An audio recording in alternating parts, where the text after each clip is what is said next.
of how fragile peace has become in our world. There's an Asian prayer from the Philippines that says, "Bless your people, Lord, who have walked too long in this night of pain. For the child has no more tears to cry, and the old people no song of joy to sing, and the blood of our youth drains away in the gutters." The use of weapons of war and conflict, the great loss of human life and the threat of further tragedies seem to have multiplied this past year. On a daily basis we witness, mostly from the protective distance of a TV screen, scenes of real grief and suffering.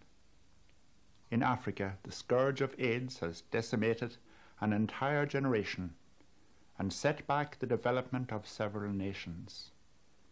On a recent visit to Rwanda, I saw the problem at first hand. There, 1 million people, 13% of the long-suffering population, are HIV positive. But I also saw the magnificent contribution which Irish aid workers and missionaries are making to help the situation.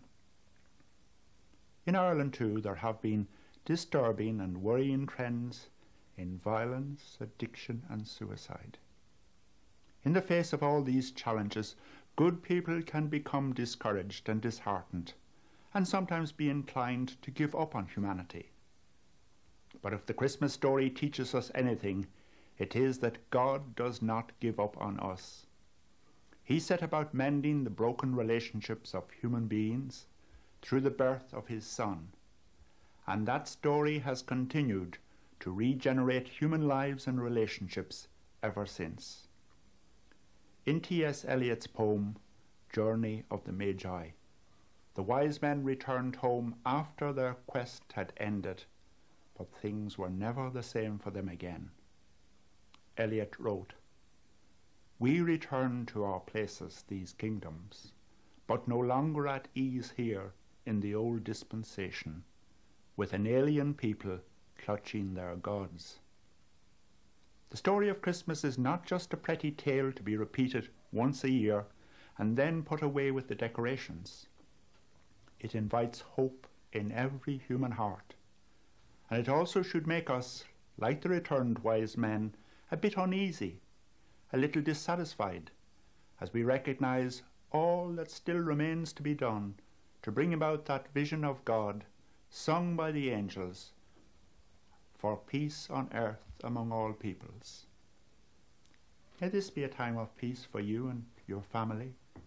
May it be a time of hope for you, especially if you are struggling or alone.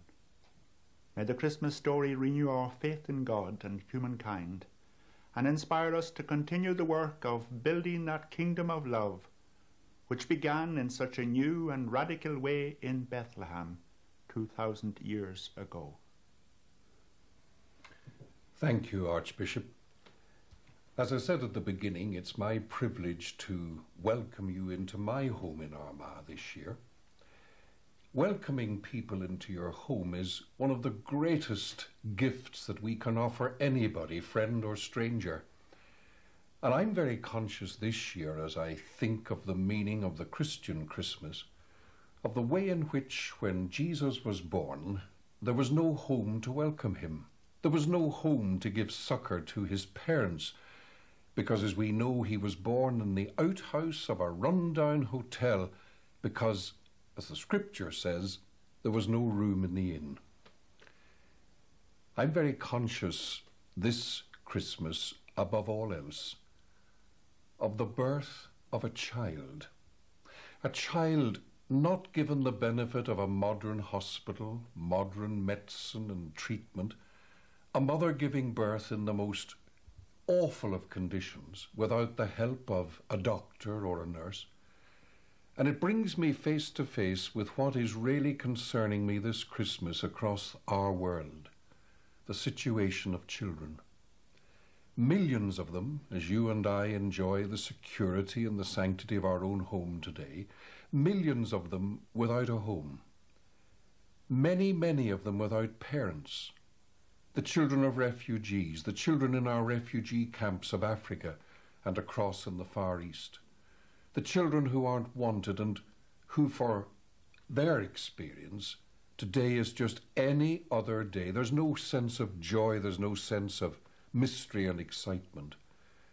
I was looking again the other day at the traditional picture on a Christmas card of the birth of Jesus in that stable, and I don't know whether you agree with me or not, but I have noticed less of those pictures this year on our Christmas cards.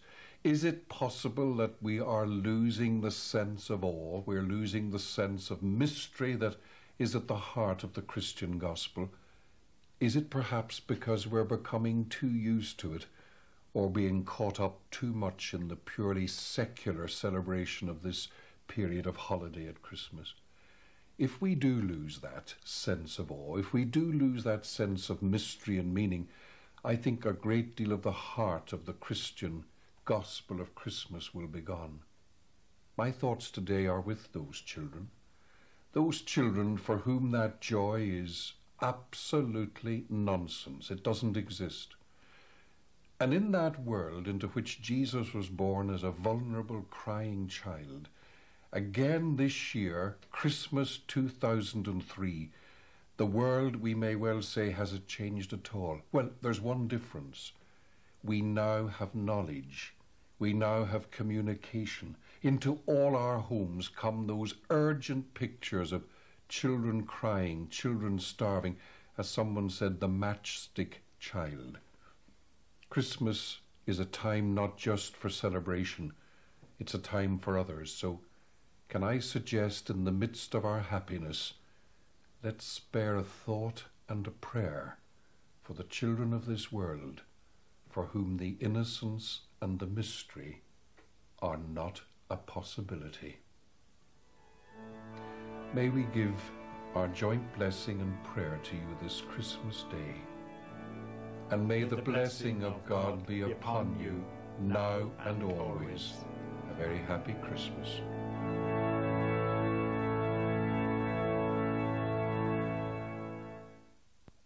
The Oscar-winning epic Lawrence of Arabia begins shortly over on RTE Network 2. Here on RTE1, Cruella de Vil is back, and she's as bad as ever in 102 Dalmatians at 4:20. But first, the tale of a brave young woman and her fight to save country and family in the network premiere of Disney's Mulan.